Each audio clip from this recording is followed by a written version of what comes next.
ወዶችዬ የምወዳችሁ እንዴት አላችሁልን? በሌላ በቆንጆ የፊልም መተናል። ፊልሙ እንደምትወዱት እርግጠኛ ነኝ። ስለዚህ ላይክ እና ሰብስክራይብ ማድረግ እንዳይረሳ። ይበልጥኛል ለማበረታታት ደግሞ ቪዲዮዎቻችንን በቪፒኤን ብቻ ማየት ነው። ወደ ቪዲዮ ፊልማችን ሲጀምር ናኦ ሃኑካን ያሳየናል። ስታስታውስ የነበረው በልጅነቷ የነበራትን ጊዜ ነበረ። በዚህም በጣም አዝናለች። ወደ ክፍሏ ለመመለስም በዝናብ እየተራመደች እያለ ግን ትወድቃለች። በዛ ሰዓት አንድ ሰውዬ ይመጣል። ጥላም አጥልሎላት ነበረ። በመቀጠልም ደብዳቤ ነበር ይሰጣት። ደብዳቤው ላይም እናቷ ንጹህ እንደሆነች የሚያሳይ ጽሑፍ ነበረው። በዚህም እናትየው ተወንጅላ በታሰረችበት ወንጀል ነፃ እንደሆነች በመረዳትም እናቷን እንደዚህ ያደረጓትን ሰዎች ለመበቀል ጸጉሯን በመቁረጥ ቃሏን እየገባች ነበረ። ምግብ መስራት ላይ በጣም ጎበዝ ነበረች። አብሶ የምታዘወትረው ከእናቷ የለመደችው ጣፋጭ መስራት ምግብ ላይ ነው። ታዲያ ለጓደኛዋ ሜራ ለተባለችው ልጅም የሰርግ ፕሮግራም ይሆን ዘንድ ቆንጆ ጣፋጭ ሰርታ ነበረ። ሜራም ከቀመሰችው በኋላ በጣም ወዷለች። ነገር ግን እሷ ሰርጋቸው ላይ እንድትሰራ ብትፈልግም አንድ ሀገሪቷ ውስጥ ያለ ታዋቂ ሼፍ እንዳለ ከሱ ጋር መወዳደር እንዳለባት ነበረ ናኦ የተነገራት። አብረው የምትወዳደረው ሼፍም ኩካቶን የተባለ ሬስቶራንት ውስጥ የሚሰራ እንደሆነ ስትረዳ የድሮውን ማስታወስ ጀመረች። እናቷና እሷ ገና ልጅ እያለች ለዛ ሬስቶራንት ኃላፊዎች በሰራተኝነት ሊሰሩ ገብተው ነበረ። እዛም አንድ ቆንጅዬ ልጅ ታወቃ ነበር። ልጁም ሱባኪ ይባል ነበረ። ታዲያ እናትየው ጣፋጭ መስራት ላይ ጎበዝ ስለሆነች ሁለቱንም ታሰለጥናቸው ነበረ። ሱባኪም ናኦን በጣም ይወዳት ነበረ። በዚህም ከልጅነቱ ጀምሮ አብረው እንዲጫወቱ ይጠይቃታል። እናትየው ግን ልጇ ያስም በሽተኛ ስለሆነች ፍቃደኛ አልነበረችም። ይህንን የሰማው ሱባኪ እንደሚጠብቃት ሲያድጉ ደግሞ ሬስቶራንቱ ስራ እንድትሰራ እንደሚቀጥራት በልጅነት አንደበቱ ቃል ይገባ ነበረ። ያኔ የሱ አባት ይመጣል። ከሰራተኞች ጋር እንዳይጫወት በመናገር ይዞት ሄዶ ነበረ። ከዕለታት አንድ ቀን ግን አባትየው በስለት ይወጋል። ታዲያ ልጁ ፊቱ በደም ተጥለቅልቆ በቦታው ነበረ። እናትየውን በመደናገጥ አባትየውን የጎዳው ማን እንደሆነ ልጇ ሱባኪን ስትጠይቀው የጠቆመው ወደ ናኦ እናት ነበረ። በዚህም እናትየው ታስራለች። በቀጣይ ቀንም ለመወዳደር ከሱባኪ ጋር ነበር የተገናኘችው። አሁን በጣም ቆንጅዬ ልጅ ሆኖ ነበረ። እሷ ግን ማንነቷን እንዲሁም ስሟን ስለቀየረች ሊያውቃት በቀላሉ አልቻለም ነበረ። የድሮ ስሟ ሱኩራ ነበረ። ሁለቱም ተገናኝተው ጣፋጩን ከሰሩ በኋላ ለሜራ ቤተሰቦች ያቀርባሉ። ቤተሰቦቹም ሲቀምሱት በጣም የወደዱት የናኦን ቢሆንም ነገር ግን የሱባኪ ቤተሰቦች ኩካቶን የተባለ ሬስቶራንት ስላላቸው ከነሱ ቤተሰቦች ጋር ደግሞ መጣላት ስለማይፈልጉ ውድድሩን አጭበርብረው ሱባኪ እንዲያሸንፍ እንደሚያደርጉ ሲያወሩ ናኦ ትሰማለች። በዚህም ምንም ጥቅም እንደሌላት ነበር የተረዳችው። ተናዳ ውጪ ሳለች ግን የመጣው ሱባኪ ነበረ። በዚህም እሱ ሊያገባት እንደሚፈልግ ይናገራል። በጣም ትደናገጣለች። ታዲያ ከሄደ በኋላ ግን ታስቆመዋለች። ይሄ ድል የእናቷን ደም ለመመለስ ይረዳት ነበረ። እነሱን ለመበቀልም ወዲያው እሱን እንደምታገባው ነበር የተናገረችው። ከተስማማች በቀጣይ ቀን እንድትመጣ ነግሮ ቦታውና ሰዓቱን አሳውቋት ጣፋጭም ይዛ እንድትመጣ ነግሯት ነበረ። በቦታውን በደረሰችበት ጊዜ ሱባኪ ሴሮ የተባለችን ሴት ለማግባት ዝግጅት ተዘጋጅቶ ነበረ። ጣፋጩንም ይዛ ናኦ ወደ ውስጥ ትገባለች። ትልቅ ዝግጅት ስለሆነ ዞር እንድትል ተነግሯት ነበረ። ታዲያ የሱ ቤተሰቦችም የሰራችውን ምግብ እንዲቀምሱ ነበር ሱባኪ የተናገረው። ከቀመሱት በኋላ በጣም ወደውታል። ሴሮይ ደግሞ ምግብ መስራት ላይ ጎበዝ ስላልሆነች እሷን ትቶ የሚያገባው ናኦ እንደሆነ ነበር የተናገረው። በዚህም ሁሉም ቤተሰቦቹ ተናደው ነበረ። አብሶ የሱባኪ እናት በጣም ተናዳለች። አሁን ያሉበት የሬስቶራንት ሁኔታ ከባድ እንደሆነ ብር እንደሚሰጧቸው ደግሞ የሴሮይ ቤተሰቦች ስለተናገሩ ግዴታ እሷን ማግባት እንዳለበት እየተነገረው ነበረ። የሱ አያትም ይህንን ከሰማ በኋላ የሴሮይ ቤተሰቦች ጋር ሄዶ ይንበረከካል። ይቅርታ አድርጉልኝ እያለ ነበረ። ይህንን ያየው ሱባኪ የጥፋተኝነት ስሜት ስለተሰማው እሱም ይንበረከካል። ታዲያ ሬስቶራንቱን ከሴሮይ ቤተሰብ ብር ተቀብለው ከሚያስተካክሉት ራሱ ስኬት ላይ ላደርሰው እንደሚፈልግ ነበር የተናገረው። በዚህም የተነሳ አያትየው 3 ወር ብቻ እንደሚሰጠው ነበር ያሳወቁት። ናኦም የተረዳችው እሷ ጣፋጭ መስራት ላይ ጎበዝ ስለሆነች ሊያገባት የፈለገው በዚህ ምክንያት ብቻ እንደሆነ ነበረ። ስትጠይቀውም አዎንታውን ይገልጽላታል። ታዲያ እሷስ ለምን ልታገባው ፈቃደኛ እንደሆነች ሲጠይቃት የምትኖርበት ቤትና ቤተሰብ ስለሌላት እንደሆነ ነበር የተናገረችው። ናኦ ውስጧ የምታብሰለስለው ትልቅ ነገር እናትየው ከታሰረች በኋላ እዛው እስር ቤት ነበር የሞተችው። ይህንን ደግሞ መበቀል አለባት። በሌላ በኩል ሁሉ ነገር የተበላሸባት የሱባኪ እናት ዮኪ ናኦን ለመበቀል ነበር ያሰበችው። በቀጣይ ቀንም ጣፋጭ ለመስራት ወደ ሬስቶራንቱ ገብታ ተዘጋጅታ ነበር። ሱባኪ ግን የነገራት እዚህ ስራ ላይ በቂ ሆና መገኘት ከፈለገች ከታች መጀመር እንዳለባት ተናግሮ እቃ ያሳጥባት ጀመረ። በዛ ሰዓት እዛ ከሚሰራ ሰው ጋር እያወራች ነበር። ለ15 ዓመት እዚህ ሬስቶራንት ውስጥ የሰራ ሰው ካለ እየጠየቀች ነበር። እሱ ግን እንደዛ እንደሌለ ብዙዎቹ ለ12 ዓመታት እንደሰሩ ነበር የተናገረው። ተቀጣሪ ከሌለ ደንበኛ ለማግኘት በማሰብም ሄዳ የደንበኞች ፋይልን ታነብ ጀመረ። ለ20 ዓመታት እዚህ ሬስቶራንት ውስጥ ስትመገብ የነበረች አንዲት ታማኝ ሴት ነበር ያገኘችው። በዚህም እሷን ሴትዮ አግኝታ ስለ እናቷ ለመጠየቅ ስለፈለገች ያቺ ሴትዮ ጣፋጭ እንዳዘዘቻቸው ዋሽታ ለሱባኪ ትነግረዋለች። ሱባኪ ግን በአሁን ሰዓት ማስተናገድ ስለማይችሉ እንደማይቻልና ጣፋጭ እንደማይላክ ይነግራታል። እሷን በቁጣ እሺ ስላለች ለሴትዮዋ ግድ ይዛ መሄድ እንዳለባት ነበር የተናገረችው። ታዲያ በቀጣይ ቀንም የተዘጋጀውን ጣፋጭ ይዛ ትሄዳለች። ሴትዮዋም ልክ እንዳገኘቻት ከውዱ ሬስቶራንት ኩካቶን ስለመጣች ደስ ብሏት ነበረ። ልክ ጣፋጩን ስትከፍተው ግን ጣፋጩ ላይ ደም የሚመስል ቀይ ነገር ነበረው። ሴትዮዋን በጣም ደንግጣለች። በዛ ሰዓት የመጣውም ሱባኪ ሴትዮዋን ይቅርታ ይጠይቃታል። ታዲያ ስለዋሸችው ናኦን እያፋጠጣት ነበረ። ነገሩን ለማስቀየስም ጣፋጩን ያበላሸውን ሰው ቢፈልግ ጥሩ እንደሆነ እየነገረችው ነበረ። ወደ ሬስቶራንቱም ከሄደች በኋላ አብሯት የሚሰራውን ልጅ ጣፋጩን የነካው ሰው እንዳለ እየጠየቀችው ነበረ። እሱም የሱባኪ እናት ዩኪ ቼክ እያደረገችው እንደነበረ ነበር የነገራት።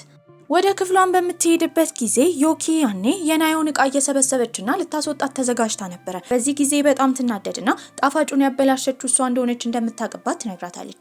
ዩኪን በንዴት የያዘችውን የእሷን ልብስ ወንዝ ውስጥ ነበር የከተተችው። በዚህ በጣም አዝና ስቅስቅ ብላ ናኦ ታለቅሳለች። ያኔ የመጣው ሱባኪ ነበረ። ከውሃ ውስጥም ልብሷን ያወጣላታል። ለ20 ዓመት እዛ ሆቴል ውስጥ ደንበኛ የሆነችው ሴትዮም አንድ ወንድ እያናገረች ነበረ። ታዲያ ያ ሰውዬንም ለምን ከኮካቶን ሬስቶራንት ጣፋጭ እንዳዘዘላት እየጠየቀችው ነበረ። እሱ በቅርቡ ጣፋጩን ከቀመሰች በኋላ ከ15 ዓመት በፊት የነበረው ጊዜ ላይ እንደሚወስዳት ነግሯት ነበር የወጣው። በቀጣይ ቀንም ለሴትዮዋ ቆንጆ ጣፋጭ ለመስራት እሷ እየተለማመደች ሱባኪ ደግሞ እያገዛት ነበረ። ያኔ የሼፎች ሁሉ አለቃ የሆነው ቶሚዮኪ ወደ ውስጥ ይመጣል። እሷም ጣፋጭ እንድትሰራ እንደማይፈቅድላት እየተናገረ ነበረ። ነገር ግን ሱባኪ ሊፈቅድለት አልቻለም። ታዲያ ከዚህ ሁሉ ጀርባ አያትየው እንዳለ በመጠራጠርም አያትየው ቱሞኪን ዋና ሼፍ ማድረጉ ስህተት እንደሆነ እየነገረው ነበረ። በመቀጠልም አያትየው ናኦን ከጠራት በኋላ ሲነግራት የነበረው ሱባኪ ትክክለኛ የልጅ ልጁ እንዳልሆነ፣ ታዲያ ሬስቶራንቱንም እሱ እንደማይወርስ ይነግራታል። አሁን ግን ሱባኪን እየቀረበችውና እየወደደችው ስለሆነ በቤተሰቡ እንዲህ እንደተጠላ ስትረዳ አዝናለት ነበር። ቶሚዮካን ወጥመድ ውስጥ ለመክተትም ሱባኪ ያሰበው እናቱን አስመስለው ደብዳቤ መጻፍ ነበረ። ታዲያ ቱሞኪም እናትየውን ለማግኘት ወደ አንድ ክፍል ሲገባ እዛ የነበረው ሱባኪ ነበረ። እናትየውና ቶሚዮኪ የተባለው ሼፍ እየማገጡ እንደሆነ ተረድቶ ነበረ። በዚህም ያስፈራራው ጀመረ። እውነቱ እንዳይታወቅ ሬስቶራንቱን ሙሉ ለሙሉ የሼፍነት ድርሻውን ለሱ አሳልፎ እንዲሰጠው ነበር ያሳወቀው። ለ20 ዓመት ደንበኛቸውም ጣፋጭ እያዘጋጀች እያለ የስራ ባልደረባዋ ኩሩ ተቀራርቧት እያወሩ ነበረ። ሁለቱን ያየው ሱባኪ በጣም ይናደዳል። ስራው ላይ እንዲያተኩር ተቆጥቶት ነበር የሄደው። በቀጣይ ቀንም የተሰራውን ቆንጆ ጣፋጭ ለሴትዮዋ ነበር የሰጧት። ታዲያ ሴትዮዋም እንደቀመሰችው እንደተባለው ከ15 ዓመት በፊት የነበረች ኩካቶን ሬስቶራንት ውስጥ የምትሰራ አንዲት ሴትን እንዳስታወሳት ስለዛ ጣፋጭ እያወራች ነበረ። ከዛ በተጨማሪ ልጇ በቅርቡ ልታገባ ስለሆነ ለሷ ሰርግ ቆንጆ ጣፋጭ እንዲሰሩላ ሴትዮዋ ትጠይቃለች። ይህንን ስምምነት ስላሳኩ ደስ ብሏቸው ነበር። አያትየውም እዚህ ስኬት ላይ እንደደረሱ በሰማ ጊዜ ናኦ አብራቸው ምግብ እንድትበላ ነበር የጋበዛት። በዚህም አንድ ላይ ተሰብስበው ምግብ ይበላሉ። ሱባኪ ተነስቶ ከገበታው በወጣበት ጊዜ አያትየው እሷን ሲጠይቃት የነበረው ሱባኪን እንደምታፈቅረው ነበረ። ናኦም እንደምታፈቅረው ትናገራለች። አያትየው ግን ስለዋሸቻቸው በጣም ይናደዳሉ። አንገቷ ላይ ቢላ አድርገው ሁለቱ የተለያየ ክፍል እንደሚተኙ እንደሚያውቁ እየተናገሩ ነበረ። ያኔ ሱባኪ ይመጣል። አያትየውንም ዞር አድርጎ ከዚህ በኋላ እንዳይናገሯት አስጠንቅቆ ሁለቱ ከዚህ በኋላ አንድ ክፍል ውስጥ እንደሚተኙ ነበር የተናገረው። ታዲያ ቀን ምሽትም ትንሽዬ ጠባብ ክፍል ውስጥ እንዲያድሩ ነበር የጠየቃት። ከሁሉም ክፍሎች ለምን ያንን እንደመረጠት ጠይቋለች። እሱም የልጅነት ጓደኛው ሱኩራ እዛ ክፍል ውስጥ እንደምታደር ረጅም ጊዜ ሲፈልጋት እንደነበርና እንደተለያዩ እየተናገረ እሷ መሆኗን ሳያቅ ስለራሷ እየነገራት ነበር። በዚህም እዛው ክፍል ያድራሉ። በቀጣይ ቀንም ዩኪ ናኦን ትጠራትና የጠፋባት አንገት ሐብል ስላለ እንድታፈላልጋት ነበር የጠየቀቻት። እሷም እሺ ብላ ታፈላልጋት ጀመረ። ወዲያው ዩኪ ጸባዩ ይቀየራል። እሷ ሳኩራ እንደሆነች እንደምታቀባት፣ እናትየው ደግሞ ባሏን እንደገደለችባት እየነገረቻት ነው። በዚህም እንደምንም ብላ ራሷን ሰብሰብ አድርጋ እሷ ሳኩራ እንዳልሆነች ለመናገር እየሞከረች ነበረ። ነገሮች ከመቀጣጠላቸው በፊት ግን ሶጂሮ የተባለ የዛ ሬስቶራንት ተቀጣሪ መጣና ዩኪን ሰው እየፈለጋት እንደሆነ ነበር የነገራት። የመጣችውም የናኦ እናት ነበረች። ነገር ግን እሷ እናቷ ሞታለች እንድታስመስል የተቀጠረች ሴት ነበረች። ይህንን የሰማችው ዩኪ ልታምናት አልፈለገችም። እሷ የማደጎ ልጅ እንደሆነች ቀድማ እንደተናገረች ብትናገርም እናትየው ገና በልጅነቷ ናኦ ከቤት እንደጠፋች ከዛም በኋላ ግን አሁን ፈልጋ እንዳገኘቻት እየተናገረች ነበረ። ታዲያ እንደምንም ብለው እሷ እናትየው እንደሆነች ለማሳመን ሞክረው ከዛ ይወጣሉ። ያኔ ሴትዮዋ ስትወጣ ናኦ ነበር የተከተለቻት። እንዴት እናቷ እንደሆነች ለማስመሰል እንደተነሳሳች ስትጠይቃትም አንድ ሰውዬ መጥቶ ገንዘብ ከፍሏት እንድታደርግ እንዳስገድዳት እያሳወቀቻት ነበረ። በዚህም ጊዜ የሰውየውን ስልክ ቁጥር እንድትሰጣት ናኦ ትለምን ጀመረ። ምክንያቱም ከዚህ ቀደም ደብዳቤ የሰጣት ሰውዬ እንደሆነ እርግጠኛ ነበረች። ሴትዮዋ መጀመሪያ ላይ እምቢ ብትልም ተንበርክካ ስትለምናት ሬስቶራንቷ ሁል ጊዜ ጧጧ ስለሚመጣ እዛ እንደምታገኘው በመናገር የሬስቶራንቷን አድራሻ ሰጥታት ነበረ። ዩኪም ለልጇ ሱባኪ የሚሰሩትን ድራማ እንዳላመነች እየተናገረች ነበረ። ታዲያ ሱባኪም ናኦን ከጠበቃት በኋላ ሲጠይቃት የነበረው እሱን ለማግባት ምን እንዳነሳሳት ነበረ። በዚህም አሁን የምኖርበት ቤት የለኝም ማለት አትችልም፣ ለጣፋጭ መስራት ትልቅ ቦታ ስላላት ነበር የተናገረችው። ታዲያ እሱም ወደ አንድ ክፍል ያስገባታል። እዛ ክፍል ውስጥም ዘግቶባት ነበረ። ታዲያ ወደ አመሻሽም በሩ ሊከፍትላት ሲመጣ ትስማውና እየሮጠች ትሄዳለች። እሱም እየተከተላት ነበረ። በዛ ሰዓት ግን ያልታወቀ ሰው ከላይ ሸክላ ላይ ሊወረውርባት ነበረ። ሲከተላት የነበረ በእሷ ፋንታ ይመታላታል። እጁ አካባቢም ተቆርጦ ነበረ። ሳኩራባም ሲነግራት የነበረው እሷን ከመጥፎ እናቱ ለመጠበቅ ክፍል ውስጥ እንደዘጋባት ነበረ። በቀጣይ ቀንም አንድ ታዋቂ ሰውዬ ይመጣና ትልቅ ፌስቲቫል ስለሚያዘጋጅ እዛ ላይ ጣፋጭ እንዲሰራለት ፈልጎ ነበረ። አሁን ግን ተጎድቶ ስለተጠመጠመ መስራት እንደማይችል ቢያስብም በዛ ሰዓት ጣልቃ የገባችው ናኦ ነበረች። ስራውን እንደምትሰራ ትናገራለች። እሱ ግን ሰውየው ከሄደ በኋላ ሳታሳውቀው ውሳኔ ስለወሰነች ተናዶባት ነበረ። በዚህም እሷ ለሱ አያት ሶጆሮ አቅማቸውን ማሳያ ትልቅ እድል እንደሆነ እየተናገረች ነበረ። ታዲያ ቆንጆ አድርጋ አዲስ የተሰራውን ጣፋጭ ታዘጋጀው ጀመረ። ዩኪ ግን ከሩቅ እያየቻቸው ነበረ። እሷም በቀጣይ ቀን ከዚህ ቀደም ደብዳቤ የሰጣትን ሰውዬ ለማግኘት ሄዳ ነበረ። እሱም በአካል እንደማያውቃት አሁን ግን እንዳወቃት፣ የእሷ እናት የምትሰራው ጣፋጭ ደግሞ አባቱ በጣም በስራ የተወጠረ ሰው ድሮ ላይ እንደነበረ፣ የእናትየውን ጣፋጭ ሲበላ ቤተሰቡን አንድ ላይ እንደሚሰበስብና ውለታ እንዳለበት፣ የሰጣትን ደብዳቤ ደግሞ አባቱ ኪስ ውስጥ እንዳገኘ እየነገራት ነበር። በሌላ በኩል አያትየው ደግሞ እነ ሳኩራባ አያትየው እንዳልወደዱት ቢያስቡም አያትየው ግን ያንን ጣፋጭ ይዘው ለሞተ ወንድ ልጃቸው ፊት ለፊት አድርገው ለመመገብ እየሞከሩ ነበረ። ይህንን ያየው ሳኩራባ በጣም ያዝናል። ላደረገችለት ውለታም ያመሰግናት ጀመረ። ታዲያ እሷ ሳኩራባ እንደሆነች እንድታስመስልለት እየጠየቃት ነበረ። በዚህ ሀሳብ አልተስማማችም። ራሷን ሆና ግን ጥሩ ጊዜ አሳልፈው ነበረ። በቀጣይ ቀን እናትየው ሁለቱን አንድ ላይ ስታያቸው ይባስ ትቃጠል ጀመረ። ታዲያ ዩኪም ቀጥታ የሄደችው ኮሩ የተባለው ሼፍ ጋር ነበረ። ከዚህ ቀደም ገንዘብ ሰጥተው ናኦ ላይ ሸክላ እንዲወረውር ያደረገችው እሱን ነበረ።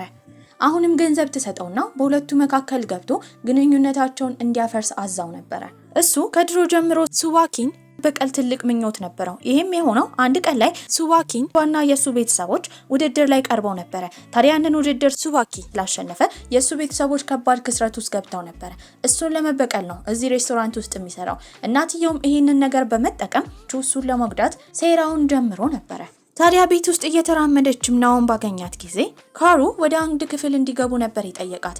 ያንን ክፍል ሲከፍተው ደግሞ እሷና እናቷ ድሮ ላይ የሚያድሩበት ክፍል ነበረ።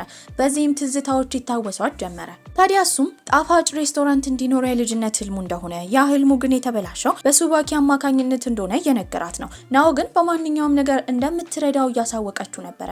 ያኔ ይቀርባታል። በዚህም እንደሚወዳት ሱባኪን ትታ እሱ ጋር እንድትመጣ እየጠየቃት ነበረ። ታዲያ ተቀራርበውም ሳለ ሱባኪ ወደዛ ይመጣል። በጣም ይናደዳል። ምን እየሰራች እንደሆነ ናኦን ይጠይቃታል። ከክፍሉ እንድትወጣ ነበር የነገራት። ኮሩን ከመምታት አላመነታም ነበረ። ሁለቱ ወንዶች ሲያያዙ ግን እሷ ታስቆማቸዋለች። ያኔ ሱባኪ በንዴት እየጎተተ ይዟት ይሄዳል። መጥፎ ሰው ስለሆነ ከሱ እንድትርቅ ማስጠንቅቋት ነበር። ኮሩ እስከዛሬ ሲያወራ የነበረው ቤተሰቡ የሚሰሩትን ጣፋጭ እሷ ደግማ ለመስራት እየሞከረች ነበረ። በመጀመሪያው ስትሞክር ጭራሽ እንደ ቤተሰቦቹ እንዳልሆነ ይነግራታል። በዚህ አጋጣሚም ኮሩ ሁለቱን ለማጣላት ከዚህ ሊያባረረው እንደሆነ ስለ ሱባኪ እየተናገረ ነበረ። ያኔ እሷ በንዴት የሄደችው ባሏ ጋር ነው። ከልክ እንዳለፈ ትላንት ለአንድ ላይ ስለያዛቸው ብቻ እንዲህ አይነት ውሳኔ እንዳይወስን እየነገረችው ነው። ምንም ያላደረገው ሱባኪ ግን ይህንን አጋጣሚ በመጠቀምም ካሩ ቢወጣ ጥሩ እንደሆነ፣ መጥፎ እስከሆነ ድረስ ከሱ እንድትርቅ አሁንም እያስጠነቀቃት ነበር። ከብዙ ሙከራ በኋላ እሷም ቤተሰቦቹ በጣም የሚወዱትን ጣፋጭ ልሰራለች ችላ ነበረ። ከዚህ ቀደም ለናኦ ደብዳቤ የሰጣትም ልጅ ያገኘው ሱባኪን ነበረ። በዚህም በቅርቡ ትልቅ ውድድር ስላለ እዛ ውድድር ላይ እንዲወዳደር፣ ከዛም በተጨማሪ ማሰብ ያለበት ስለ ካሩ እንደሆነ፣ ከዚህ ቀደም እሱ ከነሱ ቤተሰቦች ጋር እንደተወዳደረ በማሸነፉ ምክንያት የካሩ ቤተሰቦች ከባድ ዕዳ ውስጥ ገብተው አባትየው ራሱን ለማጥፋት እንደሞከረ እየተናገረ ነበረ። በዚህም ትልቅ የጥፋተኝነት ስሜት ስለተሰማው ሆስፒታል ውስጥ ያለች የካሩን እናት ለማግኘት ነበረ ሄደው። እዛም ከእናትየው ጋር ቁጭ ብሎ ያወራሉ። በመቀጠልም እሱን እዛ ያየው እናቱን ለመጠየቅ የመጣው ካሩ ተናዶ ነበረ። እዳቸውን ለመክፈል እንዳለ ሱባኪ ተዘጋጅቶ ነበረ። በዚህም ግን የወንድነት እልሁ አስገድዶት ይጮህበት ጀመረ። ታዲያ ሱባኪም እዳውን አሁን እንዲከፍል ከዛ በኋላ ግን እዛ ድርጅት ውስጥ በመስራት ሊመልስለት ብሩን እንደሚችል ነበር የነገረው። በቅርቡ ላለው ዝግጅትም በጣም ቆንጆ ጣፋጭ ሰርተው ነበረ። ሁሉን ነገር ለማበላሸትም ዩኪ ተዘጋጅታለች። በዚህም ዝግጅቱ ላይ ከሄዱ በኋላ እሷ ለሁሉም ሰዎች ጣፋጩን ለማቅረብ ተዘጋጅታ ነበረ። በመሀል ግን የገባችው ናኦ ነበረች። በዚህም ሰዎቹ ሲቀምሱት በጣም ይጣፍጥ ነበረ። እንዴት ይሄ ነገር እንደሆነ ግራ ገብቷታል። ምክንያቱም ዩኪ ማታ ላይ ከማይጣፍጥ ጣፋጭ ጋር ያንን ጣፋጭ አቀያይራው ነበረ። ይህንን ነገር ግን ቀድሞ ያወቀባት ሱባኪ ነበረ። ከመጀመሪያው እዛ ያስቀመጠው የማይጣፍጠውን ጣፋጭ እንደነበረ። ታዲያ እሷ ደግሞ በሴራዋ የተነሳ ያንን የማይጣፍጠውን ጣፋጭ በሚጣፍጠው እንደቀየረችውና እንደደረሰባት ነበር የነገራት። በዚህም በጣም ትናደዳለች። በመቀጠልም እዛ ፌስቲቫል ውስጥ ሳለች የመጣው ለናኦ ደብዳቤ የሰጣት ሰውዬ ነበረ። በዚህም በጆሮ አንሾካሽኮር ሲነግራት የነበረው ዩኪ ናኦን እንደ ምራቱ አድርጋ እንድትቀበላት፣ ካልሆነ ግን ከባድ ችግር እንደሚደርስባት ነበር ያስጠነቀቃት።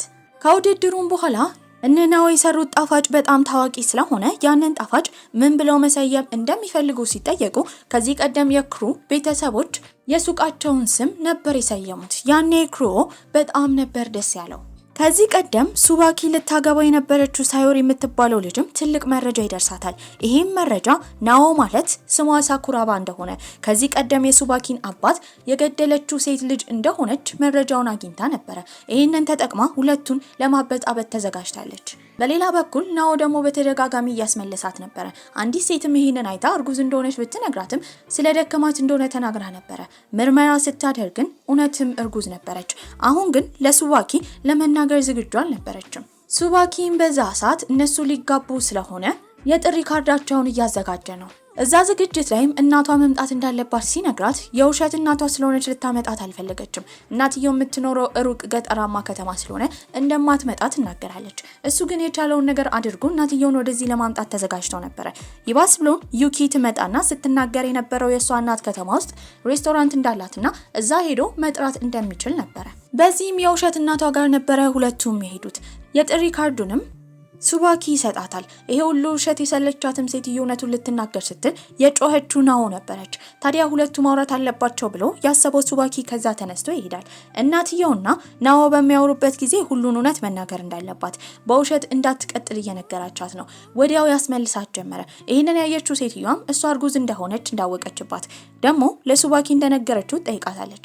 እሷ ግን ገና እንደሆነና መናገር እንዳልፈለገች እየተናገረች ነው። ሶይሮም ያወቀችውን መረጃ ለመናገር ያሰበችው የነሱ የሰርግ ቀን ላይ ነበረ። የእሷ አባት ግን ከነሱ ቤተሰቦች ጋር ምንም አይነት ግንኙነት እንዳይኖራት እያስጠነቀቃት ነበረ። ቤትም ከሄደች በኋላ ለሱባኪ እውነቱን ለመናገር ተዘጋጅታ ነበረ። ታዲያ እሱ ግን በቅርቡ ለትንሽ ጊዜ ለስራ ወደ ውጪ እንደሚሄድ ነበር የነገራት። በዚህም ከመሄዱ በፊት ጥሩ ጊዜ እንዲያሳልፉት ጠይቋለች። ትንሽየው ኩሬ ጋር ከወሰዳት በኋላ በኮከብ ታጅበው ስለ ፍቅራቸው እየዘመሩ ነበረ። ያኔ እውነቱን ለመናገር ተዘጋጅታ ሳለ የእሱ እናት ዩኪ ትመጣለች። በዚህም መሄድ እንዳለበት ነበር የነገረችው። በቀጣይ ቀንም እሱ ከሄደ በኋላ ከእናቷ ጋር ያሳለፈችበት ክፍል በመግባትም ስለ እናቷ እያስታወሰች ነበረ። ታዲያ ቦታውን በደንብ ስትቃኝ ግን ጥቁር ሳጥን ነበር ያገኘችው። እዛ ጥቁር ሳጥን ውስጥም የተለያዩ ደብዳቤዎች ነበሩ። ያ ደብዳቤ ደግሞ የእሷ እናትና የሱባኪ አባት ፍቅረኛሞች እንደሆኑ የሚያሳይ ነበረ። በዛ ሰዓትም አያትዮ ይመጣሉ። ለምን እዚህ እንደገባች እየጠየቋት ነበረ። እሷም አጋጣሚ እንደሆነ ትናገራለች። አያትየው ሶጆሮም በዚህ ሲናገር የነበረው ሱባኪ ትክክለኛ የልጅ ልጁ እንዳልሆነ፣ የእሱ ትክክለኛ የልጅ ልጅ ሶኩራ እንደሆነች፣ ታዲያ የእሷ እናት ደግሞ የራሳቸው ልጅ እንደገደለችባቸው እየተናገሩ ነበረ። ያኔ ናኦ ትክክለኛ ሱኩራ እሷ ስለሆነች ዓለሙን ላዞሮባት ነበረ። ቀናቶችም ካለፉ በኋላ ሱባኪ ከጉዞ ተመልሶ ይመጣል። እሷን እየፈለጋት ነበረ። ሼፎቹም የነገሩት ጣፋጮች ለአያትየው ሶጆሮ እንደሰራችና እዛው እንደሆነች ነበረ። ታዲያ እሷን ለማግኘት በሄድበት ጊዜ አያትየው ጣፋጩን እየቀመሱት ነበረ። ከቀመሱትም በኋላ ድሮ ላይ ህፃን የነበረችው ሶኩራ የምትሰራው ጣፋጭን እንደሚል ሲናገሩ እየሰማው ሱባኪ ሁሉ ነገር ይገጣጠምለታል። ምናልባት ናኦ ሱኩራ ትሆናለች ብሎ ነበር የጠረጠረው። እሷን ከማውራቱ በፊት ግን ቀድማ የመጣች ሳሮይ ነበረች። በዚህም የናኦ ትክክለኛ ማንነቷ ሱኩራ እንደሆነ የእሷ እናት የእሱን አባት እንደገደለች እየነገረችው ነበረ። ይህን ከሰማ በኋላ ግን በህይወታቸው ውስጥ ጣልቃ እንዳትገባ ነበር የነገራት። ታዲያ በመቀጠልም ናኦ እሱን ለማግኘት ትመጣለች። በዚህም እሱ የጠየቃት ነገር ለጉዞ ከመሄዱ በፊት ልትነግረው የነበረው ነገር ምን እንደሆነ ነበረ። በዚህም እሱ አሁንም እርጉዝ መሆኗን መናገር አልፈለገችም። በቀጣይ ቀንም የሱባኪ አባት የተገደለበትን ክፍል ለማየት ስለፈለገች ወደዛ ልትሄድ ስትል ተቆልፎ ነበረ። አንድ ሰውዬ የሚመጣና ምን እያደረገች እንደሆነ ይጠይቃታል። እሷም ለምን ክፍሉ እንደተቆለፈ ጠይቋለች። ታዲያ የሚከፈተው በአመት አንዴ ብቻ እንደሆነ፣ ሲቀጥል ደግሞ እሷና ሱባኪ ጥሩ ጥንዶች ስለሆኑ ሱባኪ እሷን ካገኘ ጊዜ ጀምሮ ጥሩ ማንነት እያዳበረ ስለሆነ መቼም ቢሆን እንዳትተወው ነግሯት ነበር የሄደው። በሌላ በኩል አያትየውም ሬስቶራንቱን ለማስተላለፍ የፈለጉት ለትክክለኛ የልጅ ልጃቸው ሶኩራ እንደሆነ ውላቸውን እየጻፉ ነበረ። ይህንን የሰማችው የሱባኪ እናት ዩኪ ሱባኪ ሬስቶራንት ውስጥ በጣም ብዙ ስራ እንደሰራ ታዲያ ለሱ እንደሚገባው እየተናገረች ነበረ። አያትየው ጭራሽ ሊሰማት አልፈለጉም። አመሻሽ ላይ እንግዳ ነበራቸው። አያትየው እንግዶቹን እያስተናገዱ እያለ ዩኪ የገባችው ወደ አያትየው ክፍል ነበረ። ውሉን ለመስረቅ አስባለች። በዛ ሰዓት ግን አያትየው ይመጡባታል። በሁለቱ መካከል ግብ ሲፈጠርም አያትየውን ገፍትራ ውሉን ይዛ ነበር ሄደችው። እሳቸውም ጭንቅላታቸውን ይመታሉ። ነገር ግን ያላስተዋለችው ነገር የወደቀ ሻማ በቦታው ነበረ። ናኦም አያትየውን ለማግኘት ስለፈለገች እየፈለገቻቸው ነበረ። ክፍላቸው ስላጣቻቸው የሄደችው ወደ ሌላኛው ክፍል ነበረ። በዛ ሰዓት እዛ ቁጭ ብላ ያየቻት ዩኪን ነበረ። ወዲያው ሁሉ ነገር ይገጣጠምላታል። ከዚህ ቀደም ህፃን እያለች ባሏን የገደለችው እሷ እንደሆነች፣ ታዲያ ባልየው ከተገደለ በኋላ ከዛ ቦታ ስትሄድ እንዳየቻት ነበር ያስታወሰችው። በዚህም ታፋጥጣት ጀመረ። እናትየው ግን ጭራሽ ልታምንላት አልቻለችም ነበረ። ከዛ በመቀጠልም በንዴት ውስጥ ያለችው ናኦ እሷ ስሟ ሱኩራ እንደሆነ ነበር የነገረቻት። በዚህም በጣም ትናደዳለች።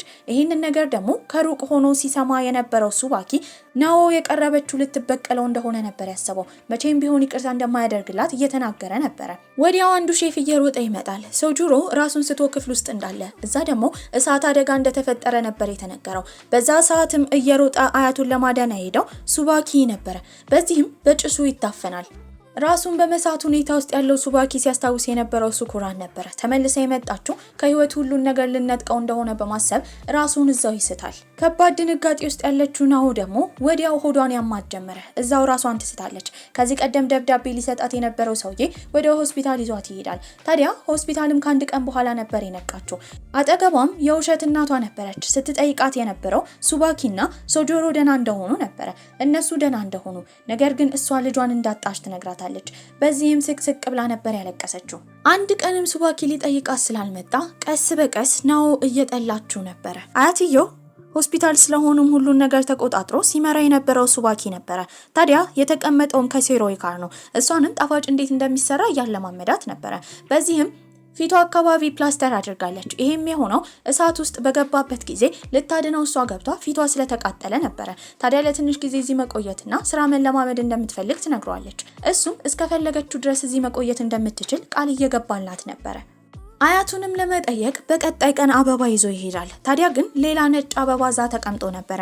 በእርግጠኝነት ናኦ ወደዛ እንደመጣች በማሰብም እየሮጠ ሲወጣ ሊያገኛት አልቻለም ነበረ። እንዲህ ያያሉም 3 አመታት ያልፋሉ። ኩካቶን የተባለው ሬስቶራንት ትልቅ ስኬት ላይ ደርሶ ነበረ። ሴሮይ ደንበኞችን በማስተናገድ ስራ ተጠምዳ ነበረ። ጣፋጩን የሚሰራው ደግሞ ሱባኪ ነበረ። ታዲያ በመጨረሻም ካሮ እስከዛሬ ከሰራ በኋላ የመጨረሻ እዳውን ለሱባኪ ይከፍለዋል። በዚህም የጠየቀው ናኦን እንደሚያስታውሳት ነበረ። ሱባኪም በጣም እንደሚወዳትና እስካሁን እንዳረሳት ይናገራል። አንድ ስራም ነበራቸው። ትልቅ አዛውንት የልጇ ሰርግ ስለነበራት ጣፋጭ የሚያዘጋጅላት ፈልጋ ነበረ። ያኔ ኩካቶንን ተክቶ ሄደው ሱባኪ ነበረ። ሴትዮዋ ግን ከዚህ ቀደም አንዲት ቆንጅዬ ሴት መጣ ከሷ ጋር ውል ስለተፈራረመች የነሱ ሬስቶራንት ጣፋጩን እንደሚያዘጋጅላት እየተናገረች ነበር። ታዲያ ያንን ሬስቶራንት የምትመራው ደግሞ ናኦ ነበረች። በአሁኑ ቆርጣ ነበር የተነሳችው። ኩካቶን የተባለውን ሬስቶራንት ድምጥማጡን ለማጥፋት አስባ ነበር። በዚህም የነሱ ስራ ለሌላ ሬስቶራንት እንደተሰጠ ያሰበው ሱባኪም ስለነሱ ያጣራል። በቅርቡ ውድድር ስላለ ከነሱ ጋር ተወዳድሮ ሊያሸንፋቸው አስበው ነበር። ናኦን በመቀጠል ሄደችው ደብዳቤ መጀመሪያ ላይ የሰጣት ልጅ ጋር ነበር። አሁን ከሱ ጋር አንድ ላይ ሆና ሬስቶራንቱን እያስተዳደረች ነው። ልጇ ከወረደ በኋላ ከዛ ወጥታ የራሷን ህይወት ለመኖር እየሞከረች ነበር።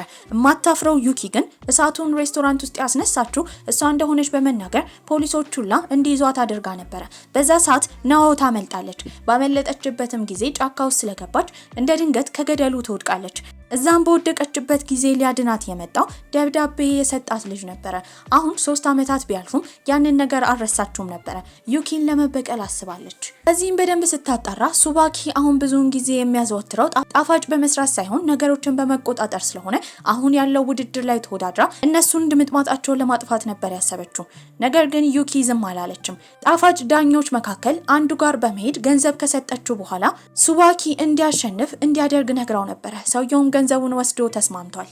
የውድድሩም ቀን ይደርሳል። ከተወዳደሩ በኋላ ገንዘብ የተሰጠው ሰውዬ የመጨረሻ ምርጫ ማድረግ ነበረበት። የመረጠውም ሱባኪን ነበረ። ታዲያ በዚህ በጣም ተናዳ ናኦ በወጣችበት ጊዜ መንገድ ላይ ሱባኪን ታገኘዋለች። ነገር ግን አሁን አይኑ ላይ ከባድ ችግር ስላለበትና የማየት ችግር ስለተፈጠረበት በደንብ አይቶ ሊያውቃት አልቻለም ነበረ። በመቀጠል ሳሮይ ወደዛ ስትመጣ ናኦ ትደበቃለች። ውድድሩንም እነ ሱባኪ ስላሸነፉ ብዙ ትዕዛዝ ተልኮላቸው ነበረ። ናኦም በዚህ ነገር በጣም ተናዳለች። ያኔ አብራ ያለችው ሰውዬ ሁሉን ነገር ያስረዳት ጀመረ። እናትየው ዮኪ ከዳኛው ጋር እንደታየች፣ በዚህም ዳኛውን በገንዘብ እንደገዛችው ነበር የተረዱት። በቀጣይ ቀንም እናትየው ያጭበረበረውን ዳኛ ቤት ጠርታ ትጋብዘው ጀመረ። ሁለቱ ስለተፈጠረው ነገር ሲያወሩ የሰማው ሱባኪ እናትየውን የወነጅላት ጀመረ። እሷ ግን ሬስቶራንቱን ላለማጣት የትኛውም ጥግ ድረስ እንደምትደርስ እየተናገረች ነበር። ዩኪ ጥፋተኛ እንደሆነች ለማጣራትም አስባ ናኦ ያንን ዳኛ ታጠምደው ጀመረ። ምግቧን ከቀመሰ በኋላ በጣም ወዶት ነበረ። ያን ቀን ደግሞ ሱባኪ እሷን ለማግኘት ወደ ሬስቶራንቷ ይመጣል። ዳኛውም ደንግጦ ቶሎ ከዛ ይሄዳል። ተመልሳ ወደ ህይወቱ እንድትመጣ ለመጠየቅ ነበር የመጣው። እሷም የገዳይ ልጅ እስከሆነች ድረስ ቢርቃት ጥሩ እንደሆነ ትናገራለች። ያኔ ደብዳቤ ሲሰጣት የነበረው ሰውዬ ራሱን ታኮጋዋ እንደሆነ ካስተዋወቀ በኋላ የሷ ባል እንደሆነ ከሚስቱ እንዲርቅ ነበረ ሱባኪን ያስጠነቀቀው። ኩካቶን ሬስቶራንቱ ሲወራ የነበረው ናኦ አሁን በጋዜጣ ወጥታ ነበረ። የነሱ ተቀናቃኝ የሆነው ሬስቶራንት ኃላፊ እንደሆነች የሚያሳይ ጋዜጣዊ መግለጫ ነው። እናትየውም ይሄን ባየችበት ጊዜ ተናዳ ልጇ ሱባኪን ስትጠይቀው ቀድሞ እንዳወቀ በመናገር ቀጥታ ሄደ ወደ ሆስፒታል ነበረ። አይኑን ሊታይ ሲል ዶክተሯ ስትመክረው የነበረው ቶሎ ሰርጀሪ ማድረግ እንዳለበት፣ ካልሆነ ግን በቅርቡ ሙሉ ለሙሉ አይኑ የማየት አቅሙን እንደሚያጣ ነበር የተነገረው። አያትየውን ለመጠየቅ የመጣችው ናኦ እዛ ታገኘዋለች። ታዲያ ግን አይቶ አላወቃትም ነበር። ምንም ቢሆን ግን ራሱን እንዲጠብቅ እየነገረችው ነው። በመቀጠልም ውጪ ከወጡ በኋላ የማየት ችሎታው ትንሽ መለስ ሲልለት ያወሩ ጀመረ። ውድድር እንዳለው ምንም ቢሆን ሬስቶራንቱ መውደቅ እንደሌለበት እየተናገረ ነው። ይበልጥ ባወራችው ቁጥር ግን እሱ ላይ ያዘችው ቂም እንዳለ ጠፍቶ ነበረ። ድሮ ላይ ያፈቀረችው ሱባኪ አሁንም እንዳልተቀየረ ነበር ያሰበችው። ትኩረት ለማግኘት ስትሞክር የነበረችው እዛ ያለችው ሴሮይ ደግሞ ለሁሉም ሰው ያረገዘችው ከሱባኪ እንደሆነ እየተናገረች ነበረ። እናትየው ምን በሰማችበት ጊዜ በደስታ ቅልጥ ትላለች። ሁለቱ እንዲጋቡ ማድረግ እንዳለባት በመናገርም ቀጥታ ሄደችው የሷ ቤተሰቦች ጋር ነበረ። ቤተሰቦቿ በዚህ ነገር መጀመሪያ ላይ ደስተኛ ባይሆኑም እንዲጋቡ ፈቅደው ነበረ። በመቀጠልም ለሰርጉ እንዲዘጋጅ የተነገረው ሱባኪ እሷ እርጉዝ እንደሆነች ሲሰማ ስላልነካት ግራ ተጋብተው ነበረ። እሷንም ይጠይቃታል። ታዲያ በጣም ስለፈራች ግድ ማድረግ ስላለባት አባትየው ለሌላ ሰው እንዳይድራት የፈጠረችው ውሸት እንደሆነ ነበር የተናገረችው። ታኩጋማና ናኦ እያወሩ ነበረ። አያትየው ላይ ጉዳት ከመድረሱ በፊት የነበሩት ከዩኪ ጋር እንደነበረ፣ ታዲያ ምናልባት እሳቸውን የጎዳቻቸው እሷ እንደሆነች ጠርጥረው ነበረ። በመቀጠልም አሁን አያትየው ከሆስፒታል ስለነቁ እሳቸውን ለማናገር ናኦ ትሄዳለች። እሷ ሱኩራ እንደሆነች እየተናገረች ነበረ። ነገር ግን አያትየው ድንዝዝ ብለዋል። በዚህ ነገር የተናደደችው ዩኪም ገፍትራ አያትየውን ይዛ ወደ ቤት ነበር ሄደችው። ከሆስፒታል ቶሎ በመውጣታቸው ግራ የተጋባው ሱባኪ ለምን አያትየው እንደመጡ እናትየውን ሲጠይቅም በቅርብ ሆና ለመከታተል እንደሆነ ትናገራለች። ተስፋ ያልቆረጠችው ናኦም የሄደችው እነሱ ቤት ነበረ። በዚህም ለአያትየው እሷ ሱኩራ እንደሆነች የዲኤንኤ ምርመራ ራሱ አሳይታቸው ነበረ። እሷን ማመን ስለሚፈልጉ እንዲያምኗት ከፈለገች ጣፋጭ እንድትሰራላቸው ነበር የጠየቋት። ያንን ጣፋጭ ሰርታም ታቀምሳቸዋለች። በጣም ነበር የወደዱት። በመቀጠልም ናኦንና ሱባኪን አያትየው ከጠሩ በኋላ ሁለቱ ጣፋጭ በመስራት እንደሚወዳደሩ ያሸነፈውን ሰው የሬስቶራንቱ ባለቤት እንደሚያደርጉ እየተናገሩ ነበረ። ታኩጋዋ ጋር ከሄደች በኋላ ምን አይነት ጣፋጭ መስራት እንዳለባት ግራ ተጋብታ ነበረ። ያኔ እሱ ያበረታታታል። ውድድሩን ለማሸነፍ ብቻ ሳይሆን ከልቧ ጣፋጩን እንድትሰራ እየነገራት ነበረ። በቀጣይ ቀን እሷን ለማግኘት የመጡት ሳሮይና ካሮ ነበሩ። ስለ ሱባኪ እየነገሯት ነው። አሁን እሷ እንደምታስፈልገው በጣም እንደሚያፈቅራት ተመልሳ እሱ ጋር እንድትሄድ እየለመኗት ነበረ። እሷ ግን በህይወታቸው ከተፈጠረ ጥሩ ነገር መካከል የሁለቱ መለያየት ስለሆነ እሱ ጋር እንደማትመለስ ትናገራለች። ሱባኪ መንገድ ላይ እየተራመደ እንዳለ እንደ ድንገት የማየት ችሎታውን ያጣል። ያኔ የውሸት የናኦ እናት የሆነችው ሴትዮ ነበር ያገኘችው። እሱም የማየት ብቃቱ ከተመለሰ በኋላ ለምን እንዳገዘችው ይጠይቃታል። ያኔ ስትናገር የነበረው ስለ ናኦ ነበረ። እርጉዝ እንደነበረች በእሳት አደጋው አማካኝነትም ልጇን እንዳጣች በሰማበት ጊዜ በጣም ይደነግጣል። ተስፋ ያልቆረጠችው እናትየው ዩኪም ሳሮይን ከጠራቻት በኋላ እንደምንም ብላ ከሱባኪ ጋር እንድታደር ያኔ እንድታረግዝ እየነገረቻት ነው። ይህንን የሰማው ሱባኪ ለምን እንዲህ እንደምታደርግ ሲጠይቃት ለሬስቶራንቱ እንደሆነ ትናገራለች። በቀጣይ ቀንም ሱባኪና ናኦ ተገናኝተው ነበረ። እሱም ይቅርታ እየጠየቃት ነው። መቼም ቢሆን ግን እናትየው በሱ ምክንያት እስከታሰረች ድረስ ይቅርታ እንደማታረግለት ትናገራለች። እንደዛም ቢሆን ግን እንደምታፈቅረው ነበር የነገረችው። ይህን ሲሰማ ደስ ይለዋል። በቀጣይ ቀንም ለአያትየው ሁለቱም ቆንጆ ጣፋጭ ከሰሩ በኋላ ያቀርባሉ። አያትየውም የሷን ሲቀምሰው በጣም ወዶት ነበረ። በመቀጠል የሱባኪን ሲቀምሰው ግን ወዲያው ያስታወሰው ልጅነቱን ነበረ። ድሮ የሱ ልጅ በነበረበት ጊዜ እሱ ልጁና የልጅ ልጁ ሱባኪ አንድ ላይ የሚሰሩት ጣፋጭ ነበረ። በዚህም እሱን እንዲያስታውስ ብሎ እንደሰራው ሱባኪ ይናገራል። በመቀጠልም ሁለቱም የተለያየ ክፍል እንደሚቀመጡ መጥቶ በሩን ያንኳኳለት ሰው የሬስቶራንቱ ኃላፊ እንደሚሆን አያትየው ይናገራል። በመቀጠልም የጠራት ዩኪን ነበረ ከሁለቱ ጣፋጭ እንድትቀምስ። ታዲያ እሷ የወደደችው የሬስቶራንቱ ኃላፊ እንደሚሆን ቃል ይገባላታል። እሷም ጣፋጭ ነው ብላ የመረጠችው የናኦን ነበረ። ቀጥታም ሄዶ እሷ ወዳለችበት ክፍል አያትየው ያንኳኳል። እናትየውም እንደ እብድ ያደርጋት ጀመረ። ልጇ ማሸነፍ እንዳለበት እየተናገረች ነው። በዛ መሀል አያትየው የልብ ድካም ይዛቸውና እዛው ይወድቃሉ። ዶክተር መጥቶ ካከማቸውን በኋላ ከባድ ሁኔታ ውስጥ ነበሩ። ሁሉም ከክፍላቸው እንዲወጡ ሱባኪ ብቻ እንዲቀር ነበር የተናገሩት። ታዲያ እሳቸውም እሱን አሸናፊ አድርገው መሰየም እንደሚችሉ፣ ነገር ግን ያንን ጣፋጭ የሰራው ለራሱ ሲል እንደሆነ፣ ያንን ሬስቶራንት ማስተዳደር ያለባት ናኦ እንደሆነች፣ እሱ እዚህ ታስሮ እንዳይቆይና ወጥቶ ህይወቱን እንዲኖር ነበር አያትየው የተናገሩት። ከተናገሩም በኋላ እዛው ይሞታሉ። ታዲያ አያትየውም ከሞቱ በኋላ እቃውን ሰብስቦ መሄድ እንደሚፈልግ ይናገራል። እናትየው ስለ ሬስቶራንቱ ብትጠይቀውም እሱ ማስተዳደር አልፈለገም ነበረ። ቀናቶች እያለፉ ነው። ሳሮይና ካሮ ተቀራርበው ነበረ። ሱባኪም አንድ ስፍራ በነበረበት ጊዜ ከአንድ ሰውዬ ጋር ነበር የተገናኘው። በሌላ በኩል እናትየው ዩኪ ደግሞ ያ ሬስቶራንት ለልጇ ካልሆነ መጥፋት እንዳለበት በመናገር ጣፋጮችን ለመስራት የሚያገለግሉ እቃዎችን ጋዝ እያርከፈከፈች ነበረ። ያኔ የመጣውና ያስቆማት ታኮጋዋ ነበረ። ስለትም ይዞ ነበረ። እንደ ድንገት ደግሞ ናኦ ትመጣለች። ምን እንደተፈጠረ እየጠየቀች ነው። ይሄን አጋጣሚ በመጠቀምም እናትየው ላይተሩን ነበር የለኮሰችው። ጣፋጭ መስሪያው ላይም ተወረውረዋለች። ይሄንን ያየችው ናኦ ለማጥፋት እየሞከረች ነው። በሰዓቱም የደረሰው ሱባኪ ነበረ። ኮቱንም ይጥልበታል። ነገር ግን እናትየውን ሲጠይቃት የነበረው የእሱ ትክክለኛ አባት ማን እንደሆነ ነበረ። በዚህም ሱባኪ የልጅነቱን አስታውሰው ነበረ። ታዲያ ባልየውን የገደለችው እናትየው ነበረች። ይሄም የሆነው ባልየውና የናኦ እናት ግንኙነት እንዳላቸው ስትረዳና ባሏን እንዳጣችው ሲገባት ነበረ በስለት የወጋችው። ታዲያ ሱባኪም ከመወለዱ በፊት ከታኮጋዋ አባት ጋር ግንኙነት እንደነበራት ባሏን እንዲገልላት ስትጠይቀው እንደነበረ የታኮጋዋ አባት ግን እምቢ እንዳለ፣ በዚህም የተነሳ እሱ ጥቅም እንደሌለው እንደተረዳች እየተናገረች ነው። በዚህ አጋጣሚ ደግሞ የሱባኪ አባትና ታኮጋዋ አባት አንድ አይነት ነበሩ። ሁለቱ ወንድማማቾች ናቸው። ለዚህም ነበረ አያትየው በተደጋጋሚ ሱባኪ የልጅ ልጄ አይደለም ብሎ የሚናገረው።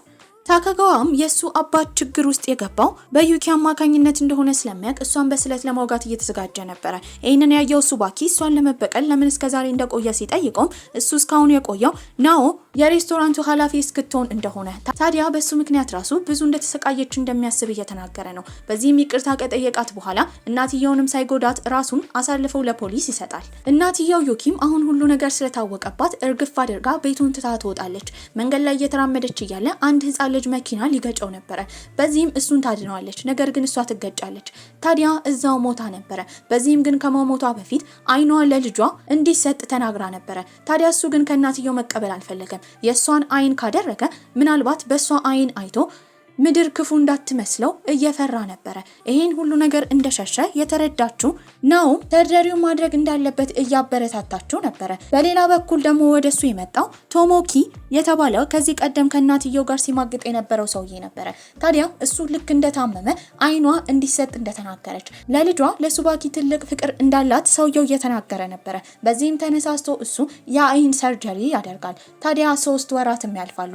አሁን ነው ኩካቶን ሬስቶራንትን እየተቆጣጠረች ነበረ። ነገር ግን ሁሉም ሼፎች ሲጠይቋት የነበረው ሱባኪ መመለስ እንዳለበት፣ ሁለቱ አንድ ላይ ከሆኑ ትልቅ ስኬት ላይ እንደሚደርሱ እየተናገሩ ነው። በሌላ በኩል ደግሞ ሳሮይና ካሮ ፍቅረኛሞች ሆነው ነበረ። ታዲያ እሷን በዚህ ሀሳብ ትስማማለች። ሱባኪን ለማግኘት ነበረ ሄደችው። ወደ እሷ እንዲመጣ ሁሉን ነገር ይቅርታ እንደምታደርግለትና አዲስ ህይወት እንዲጀምሩ ትጠይቀዋለች። እሱም ይስማማል። ታዲያ ይስማታል። በዚህም ሁለቱ አንድ ላይ ወደፊት ለመኖር ተስፋ እያደረጉ ይሄ ቆንጆና ምርጥ ፊልማችን እዚህ ላይ አብቅቷል። ደህና ቆዩልኝ።